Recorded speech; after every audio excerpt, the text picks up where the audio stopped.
اور گزری. مثلهم کمثل الذی استوقد نارا.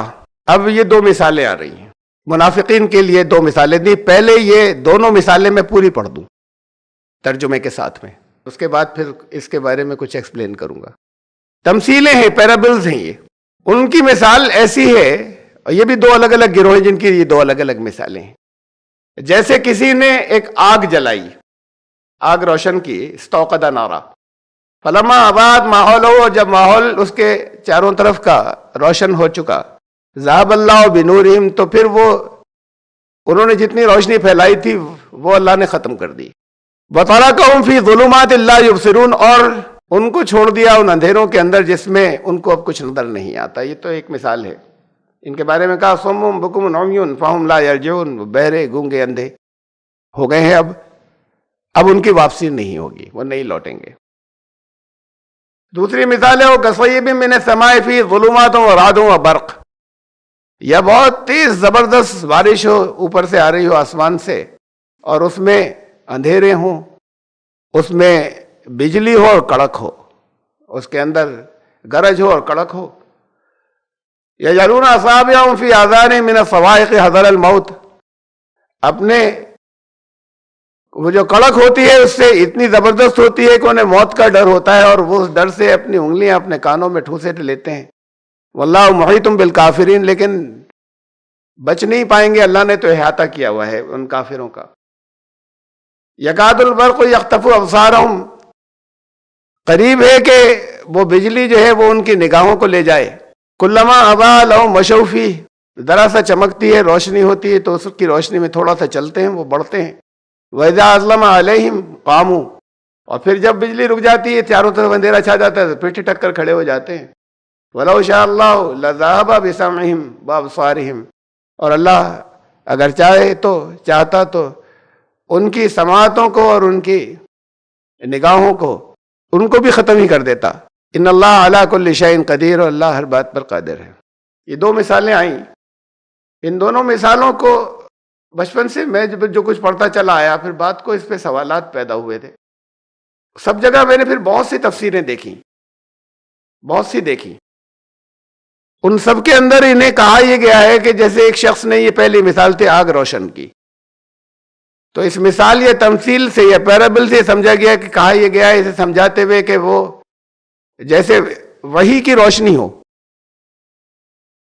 اور لیکن اس وحی کے اندر، اس وحی کی روشنی میں فلما اضاءت ما حولہ، اس نے وحی کی روشنی سے فائدہ اٹھانا چاہا تو پھر اللہ نے اسے تاریک کر دیا، اس روشنی کو ختم کر دیا، اور ان کو اندھیروں میں چھوڑ دیا کہ اب انہیں نظر نہیں آتا. یہ پہلی مثال تھی.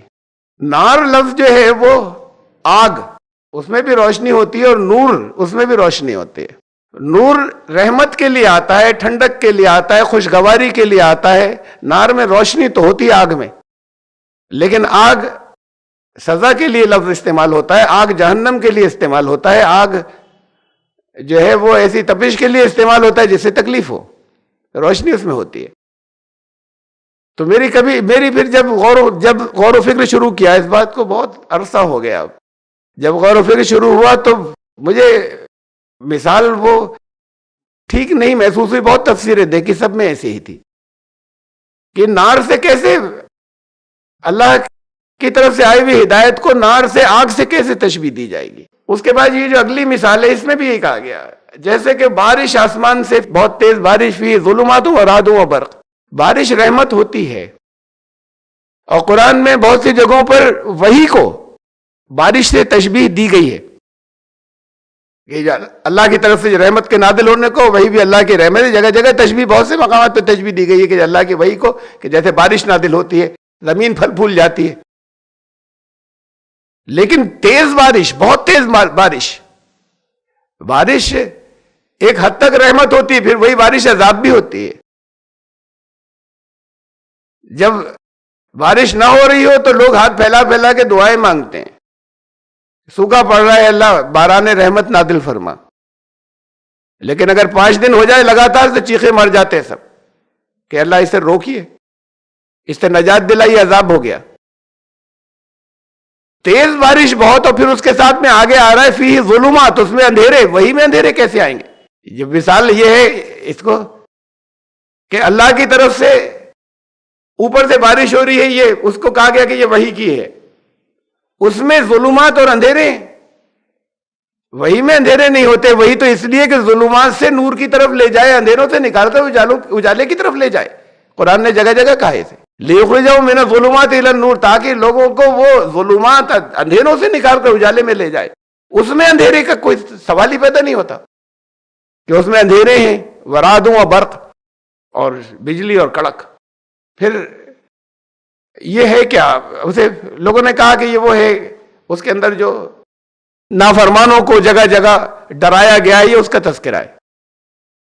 تذکرہ وہ الگ بات ہے، لیکن اس وحی کے اندر شامل ہو اندھیرے، یہ تشبیہ جو ہے یہ بہت عجیب سی تشبیہ ہے اور بالکل دل کو نہیں لگتی اگر کوئی ویسے ہی گزر نہیں جائے پڑھتا ہوا اور کوئی غور اگر کرتا ہو تو۔ میں پھر شروع سے پہلی مثال پر آ رہا ہوں۔ مثلہم کمثل الذی استوقد نارا، مثال ایسی ہے ان کی جیسے کسی نے آگ جلائی۔ آگ میں روشنی بھی ہوتی ہے، آگ میں نقصان جلانے کی طاقت بھی ہوتی ہے، نقصان پہنچانے کا مادہ بھی ہوتا ہے۔ اب اس نے جلائی، اس کی اپنی ایفرٹس ہیں اس کے اندر شامل، خود سے نہیں موجود ہے آگ۔ کسی نے آگ روشن کی، اس پر بھی یہ بھی ذہن میں رکھیے گا، یعنی ان چیزوں کا استعمال کیا اپنی سوچ سے، اپنی عقل سے۔ یہاں پر دنیا کے جو وسائل ہیں، دنیا میں بہت سے نظام ہیں، دنیا کی بہت سی چیزیں ہیں جو استعمال کی جاتی ہیں، ایجادات ہیں، وہ یہاں کے دنیاوی علوم کے اوپر اپنی عقل لگائی اور اس کے اندر ان میں بہت سے نقصانات بھی چھپے ہوئے، ان کے کچھ فائدے بھی ہیں۔ مثال یہ دی گئی ہے کہ اس نے صرف اپنے آپ کو یہیں تک رکھا، اس کو وحی کی روشنی میں دنیا کو استعمال نہیں کیا، دنیا کی ان چیزوں کو لے کر آیا، ان فلسفیز کو لایا یا ان ایجادات کو لایا جن کے اندر روشنی بھی نظر آتی ہے، لیکن ان کے اندر نقصان ان کے حاوی ہیں، نقصان زیادہ ہیں اس کے فائدے کے مقابلے میں۔ قرآن نے شراب کے لیے بھی یہی کہا نا، ڈرنکس کے لیے یا خمر کے لیے، کہ اس کا نقصان ان کا کہ اس میں کچھ نفع بھی ہے، فائدہ بھی ہے، لیکن اس کا نقصان اس کے فائدے سے زیادہ ہے۔ تو نقصان کرنے والی چیزیں، اس درجے کی چیز جسے حرام قرار دیا، اس کے لیے بھی یہ کہا کہ اس میں کچھ فائدے بھی ہیں۔ یہ دنیا میں اکیلا کلام ہے، دنیا میں اکیلی یہ حقیقت پر مبنی ہے۔ جہاں کہیں بھی پروہیبیشن ہوتا ہے، کہیں نشہ بندی لاگو ہو جاتی ہے، کہیں قانون بنا دیا جائے، اور قانون نہ بھی بنایا جائے، لوگوں کو روکا جائے، اکسایا جائے، لوگوں کو ترغیب دی جائے کہ نشہ چھوڑو، تو ہر جگہ آپ کو سلوگن لکھے ہوئے ملیں گے کہ بہت خطرناک ہے، تباہ کر دے گا۔ یہ کہیں نہیں ہوتا، اس میں کچھ فائدے بھی ہیں۔ قرآن نے کہا کہ اس میں فائدے بھی ہیں، اس لیے کہ ہیں، لیکن کہا کہ اس کے نقصان بہت زیادہ ہے اس کے فائدے سے۔ تو تمہیں جس کے نقصان بہت زیادہ ہوں اور جس کے فائدے کم ہوں تو تمہیں چھوڑنا ہے نا، اس لیے اللہ نے تمہیں روک دیا کہ تم اس سے بچو گے۔ ایسے ہی آگ کی بات یہ ہے کہ جس کی مثال، جن دنیا کی چیزوں کو تم فائدے کے بہت سے قانونوں کو تمہیں محسوس ہوتا ہے اس کے اندر فائدے بھی ہیں، بہت سے قانون ہیں، بہت سے لاز ہیں، بہت سی فلسفیز ہیں، بہت سی ایجادات ہیں، جس کے نفع بھی ہیں، نقصان بھی ہیں، دونوں چیزیں ہیں۔ اب ایک شخص نے اس کو استعمال کیا،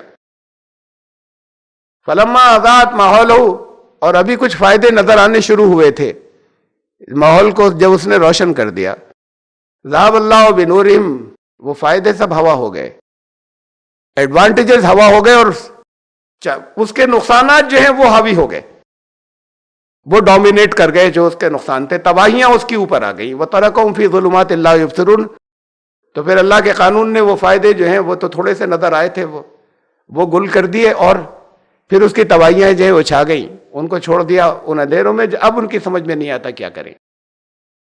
صُمٌّ بُكْمٌ عُمْيٌ فَهُمْ لَا يَرْجِعُونَ، یہ گروہ وہ ہے جس نے صرف دنیا کی چیزوں کو صرف اپنی عقل سے یہاں پر سوچا اور اپنے فائدے اٹھانے کی یا اسے دنیا کے فائدے کی چیزوں کو سمجھا، وہ ایسی جگہ پہنچ جائیں گے کہ جہاں ان کی پھر کچھ سمجھ میں نہیں آئے گا کہ آگے جن الجھنوں میں پھنس گئے، جن مسائل میں گرفتار ہو گئے، جن جہنموں میں پہنچ گئے، ان سے کیسے نکلیں؟